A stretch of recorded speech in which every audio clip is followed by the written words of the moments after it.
میں یہاں یہ عرض کرنا چاہ رہا تھا کہ اہل حدیث تحریک جو ہے وہ بھی ایک زمانے میں بہت زوردار تحریک کی حیثیت سے رد بدعات، مشرکانہ اوہام ان کی نفی کے لیے اٹھی تھی، لیکن بدقسمتی سے بہت جلد یہ تحریک صرف چند شعائر کے اوپر اپنے آپ کو محدود کر کے اور انتہائی تنگ نظر فرقے کی صورت اختیار کر گئی۔ اس وقت بدترین فرقہ پرستی جو ہے وہ اس حلقے میں۔ السلام علیکم ورحمۃ اللہ۔ میرے بھائی، آپ نے ڈاکٹر اسرار صاحب کی یہ ویڈیو بھیجی اور آپ نے کہا کہ بات دل کو لگتی ہے۔ میرے تو دل کو نہیں لگتی ہرگز بھی، جو آپ نے بتایا پہلے بھی سن رکھا ہے۔ بہرحال اس کو دیوبندی بریلویوں کا بیڑا غرق ہے، یہ مفہوم، اور اہل حدیث اپنا مقصد کھو چکا ہے جس مقصد کے لیے یہ تنظیم وجود میں آئی۔ اہل حدیث اور 10-12 مسائل کے علاوہ ان کے پلے کچھ نہیں ہے۔ میرے بھائی، یہ ڈاکٹر صاحب کی معلومات 100% غلط ہیں۔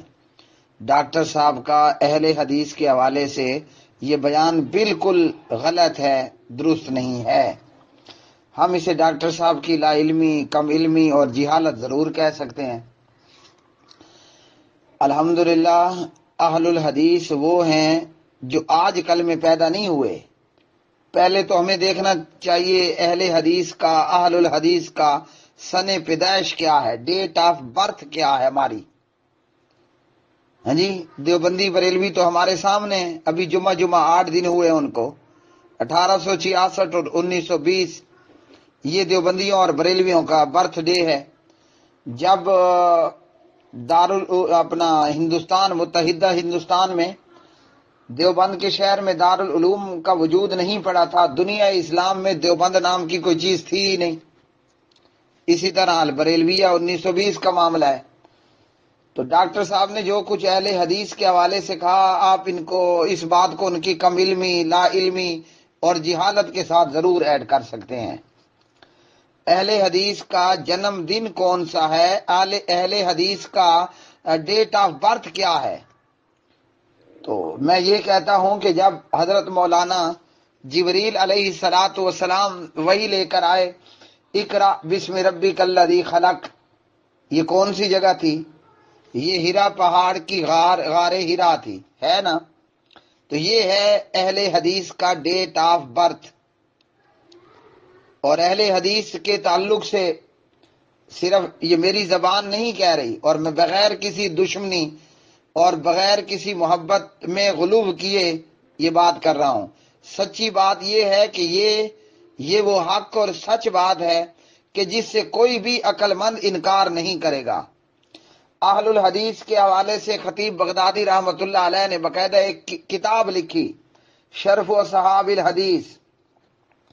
اہل حدیث کے حوالے سے امام محمد بن اسماعیل امام بخاری رحمۃ اللہ علیہ، اب بذات خود امام بخاری ایک بہت بڑا نام ہے، ہیں جی، اور ایک بہت بڑی ذات ہے، اور امام بخاری ایک بہت بڑا بذات خود کام ہے۔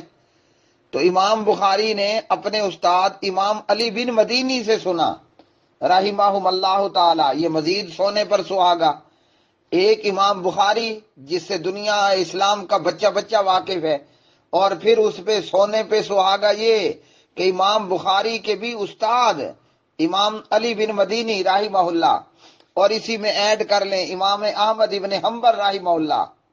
اب امام احمد ابن حنبل رحمہ اللہ اس سے بھی بچہ واقف ہے، یہ اہل سنت کے 4 ائمہ کرام میں سے ایک ہیں، اور خیر سے یہ امام اہل حدیث ہیں۔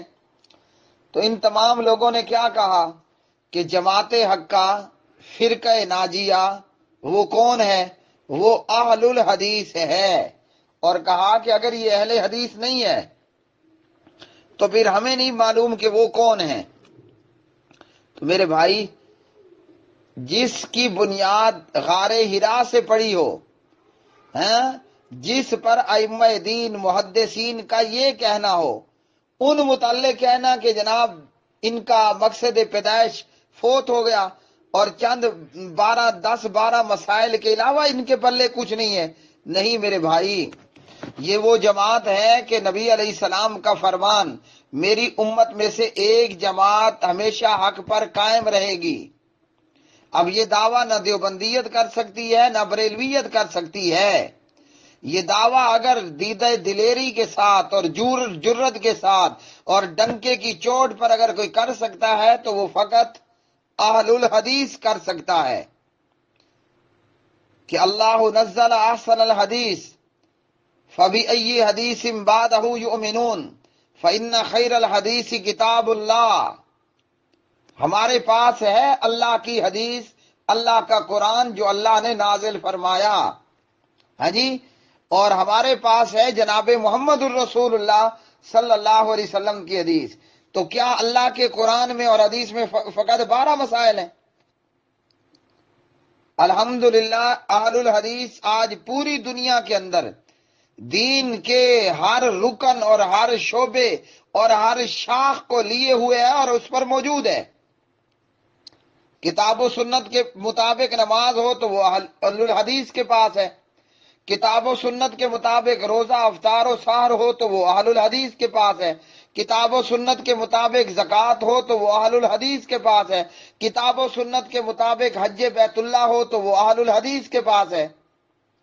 ارکان اسلام کے بعد کتاب و سنت کے مطابق جہاد فی سبیل اللہ ہو تو وہ کس کے پاس ہے؟ اہل الحدیث کے پاس ہے۔ الحمدللہ کتاب و سنت کے مطابق جہاد کیا کس نے؟ ہمارے امام ابن تیمیہ رحمہ اللہ نے۔ کتاب و سنت کے مطابق جہاد کیا تو ہمارے امام ہاں جی شاہ سید اسماعیل شہید رحمت اللہ علیہ نے۔ کتاب و سنت کے مطابق اہل باطل کا رد کیا ہو تو ہمارے امام احمد ابن حنبل نے، ہاں جی ہمارے امام مالک ابن انس نے، ہمارے امام محمد بن اسماعیل امام بخاری نے، ہمارے امام شاہ اسماعیل شہید نے رحمت اللہ تعالی علیہم اجمعین۔ تو یہ صرف 12 مسائل کا نام ہے۔ اہل حدیث کے پاس اللہ کا قرآن ہے، محمد الرسول اللہ صلی اللہ علیہ وسلم کا فرمان ہے۔ تو کیا قرآن حدیث میں 12 مسائل ہیں؟ دین کا کون سا شعبہ ہے کہ جس پر اہل الحدیث موجود نہ ہو اور کتاب و سنت مطابق موجود نہ ہو؟ چلو احمد ابن حنبل صدیاں ہو گئیں گزر گئیں، ابن تیمیہ صدیاں بیت گئے گزر گئے، ہیں جی، اسی طرح دیگر رحمہم اللہ تعالی۔ آج کی دنیا بھی یہ جانتی ہے کہ مصلی ابراہیم، مصلی اسماعیل، مصلی عبداللہ بن زبیر رضوان اللہ تعالی علیہ مجمعین، اس پہ موجود امام محترم عبد الرحمن السدیس حافظہ اللہ کیا فرماتے ہیں؟